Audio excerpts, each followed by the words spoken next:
Exam के time पर जो नर्वसनेस होती है तो उसको कैसे रिमूव किया जाए। आप लोग बिल्कुल ट्रेडिशनल तरीके से तैयारी कीजिए, कूल रहिए, आराम से पढ़िए, कुछ नया मत पढ़िए, कुछ नया मत कीजिए। जो कुछ भी मटेरियल आपके पास पहले से मौजूद है उसी को रिवाइज कीजिए। और एग्ज़ाम पीरियड में थोड़ी नर्वसनेस है, उसको बहुत ज़्यादा नर्वसनेस नहीं मानना है, ये मानना है कि एग्ज़ाम में थोड़ा बहुत ये होता है। एग्जाम नज़दीक है तो सर उसके लिए बताइए ना कि जैसे वर्किंग है तो उसके लिए भी टाइम 2 घंटे थोड़ी, फिर तो 5 से 6 घंटे। इसमें हम ये बताना चाहेंगे आपके पास जितना भी टाइम है आप ये देखो कि हमारा टाइम किस में कहाँ पर जा रहा है। आप अगर देख रहे हो कि मेरे 2 मिनट या मतलब 2 घंटे आधे घंटे ट्रैवल में बीत रहे हैं या फिर हमें कुछ सामान लेने चले जा रहे हैं, मार्केटिंग करने में चले जा रहे हैं, कौन सा वेस्ट हो रहा है, कहाँ से हम बचा सकते हैं। 4 दिन के अखबार पढ़ने से वो कैप स्ट्रांग नहीं होगी, वो आपको रेगुलर उसको एक हैबिट बनानी पड़ेगी, तब आपको वो चीज़ आगे रिजल्ट्स देगी। सर मैम बताइए रिवीजन कैसे की जाए। जितना पढ़ लिया है उसको पॉइंटर्स में नोट कीजिए, बार बार से रिवाइज कीजिए, प्रैक्टिस कीजिए, उसको मॉक टेस्ट सबसे ज्यादा सॉल्व कीजिए। जय हिंद दोस्तों, आज हमारे साथ एक स्पेशल गेस्ट हैं दीप्ति शर्मा।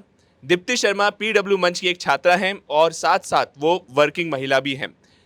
केवीएस की एग्ज़ाम पास है और दीप्ति जी हमारे साथ आज यहाँ पर प्रस्तुत हुई हैं। कुछ डाउट्स हैं, कुछ हर एक एस्पिरेंट जो कुछ लास्ट मिनट टिप्स पूछना चाहता है कैसे एग्ज़ाम में बेहतर से बेहतर परफॉर्मेंस दी जाए उसके लिए। तो आज हम सब एक डिस्कशन करेंगे। ये डाउट्स आपके लिए भी बहुत महत्वपूर्ण हो सकते हैं। हो सकता है हर एक सजेशन जो आज डिस्कस होने जा रहा है वो आपका जीवन ही बदल दे। तो शुरू करते हैं। सबसे पहले डाउट है नर्वसनेस को लेकर कि एग्ज़ाम में जो नर्वसनेस होता है। दीप्ति जी। हाँ सर, मैं कुछ क्वेश्चंस हैं जो मेरे को प्रॉब्लम होती है इनसे जी। एग्जाम के टाइम पर, तो वो मैं कुछ पूछने आई हूँ सर से। तो सर बताइए जैसे स्टूडेंट को एग्जाम के टाइम पर जो नर्वसनेस होती है तो उसको कैसे रिमूव किया जाए। जी बिल्कुल दीप्ति, आपका बहुत ही वैलिड प्रश्न है और नेचुरल प्रश्न है। आजकल एग्ज़ाम में बहुत सारे बच्चों के मेरे पास फ़ोन भी आ रहे हैं, इवन दीप्ति खुद चल करके यहाँ पे आ गई कि नर्वसनेस को कैसे दूर किया जाए। तो देखिए, नर्वसनेस के लिए कहना पड़ेगा मुझे कि आप लोग बिल्कुल ट्रेडिशनल तरीके से तैयारी कीजिए, कूल रहिए, आराम से पढ़िए, कुछ नया मत पढ़िए, कुछ नया मत कीजिए।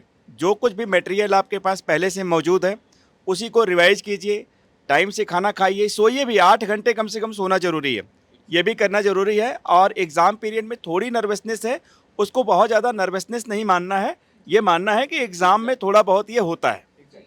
और सर नर्वसनेस होना ही नॉर्मल है। अगर नर्वसनेस नहीं हो रहा है तो वो एबनॉर्मेलिटी है, मतलब आपको फिर चिंता नहीं है अपने भविष्य की।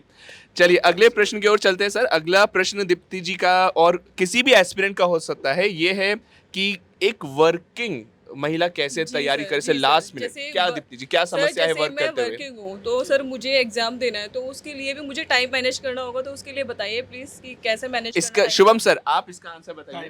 बिल्कुल सर। जी। क्या होता है एक्चुअली में कि दिन में 24 घंटे होते हैं। अब 24 घंटे में कम से कम आपको 8 घंटे तो सोना ही है।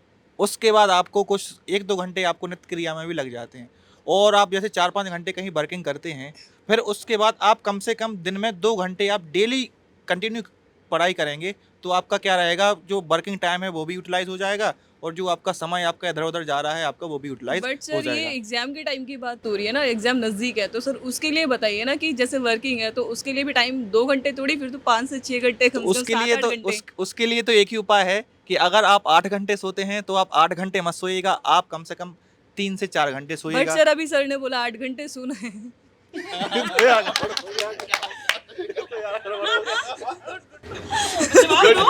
जवाब दीजिए सर, जवाब दीजिए। जवाब दीजिए सर। जवाब दीजिए। सवाल अच्छा है। नींद पूरी नहीं, बट उसके अलावा जो हम नहीं, सुनो, मोबाइल फोन में अपना समय व्यतीत इसका करते मतलब हो। नींद खत्म कर दो। इसे रिकॉर्ड ही रखिएगा सर, ठीक है? और नींद हम नहीं खत्म continue करनी करेंगे, है। इसे इस पे edit ये करना। बताना है, इस पे सुनो, हम ये बता रहे हैं, इस पे ये बताना है कि जितना मैम, भी माइक लो। आप बताइए। Yes ma'am. इसमें हम ये बताना चाहेंगे आपके पास जितना भी टाइम है आप ये देखो कि हमारा टाइम किस में कहाँ पर जा रहा है। आप अगर देख रहे हो कि मेरे 2 मिनट या मतलब 2 घंटे आधे घंटे ट्रैवल में बीत रहे हैं या फिर हमें कुछ सामान लेने चले जा रहे हैं, मार्केटिंग करने में चले जा रहे हैं, आपको देखना है कि मेरा टाइम कहाँ पर जा रहा है, कौन सा वेस्ट हो रहा है, कहाँ से हम बचा सकते हैं। तो आपको जब सबसे ज़्यादा टाइम पर फोकस करना है। और आप जो शॉर्ट्स देख रहे हैं, जो रील्स देख रहे हैं, उसके लिए सबसे ज़्यादा आपको Yes. सेलेक्टिव होना पड़ेगा कि क्या आपकी मुख्य धारा के शॉर्ट्स हैं या नहीं। तो बहुत अच्छा यहाँ पे जवाब दिया। और शुभम सर ने अपनी जितनी प्रायोगिक परीक्षाएं क्रैक करी निकाली है वो वर्किंग होते हुए निकाली हैं और बहुत ही उन्नत इन्होंने पाई है।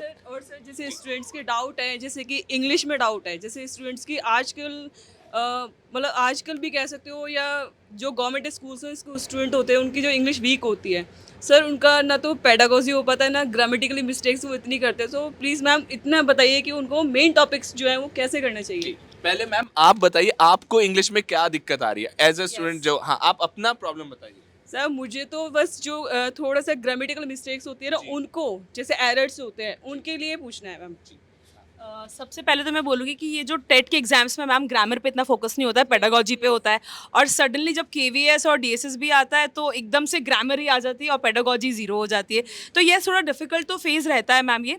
बट इसमें एक छोटी सी बात ये है कि जो हमारे बेसिक जो पार्ट्स ऑफ स्पीच होते हैं, अगर हमारे वो कोर लेवल पे क्लियर हैं तो मुझे लगता है कि चाहे क्वेश्चन फिर उसमें कैसा भी बने हम उसको कर देंगे।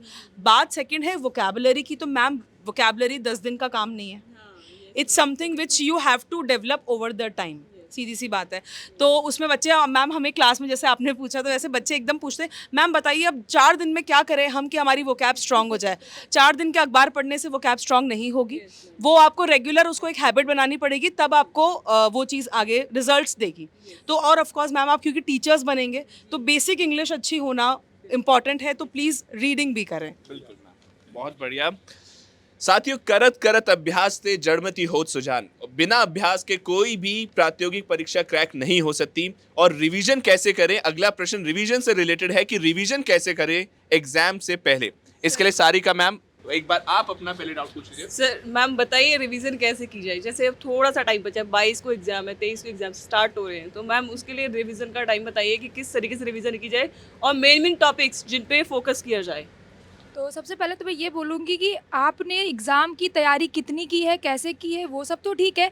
सबसे ज़्यादा इम्पॉर्टेंट होता है सिलेक्शन के लिए हमारा रिवीज़न।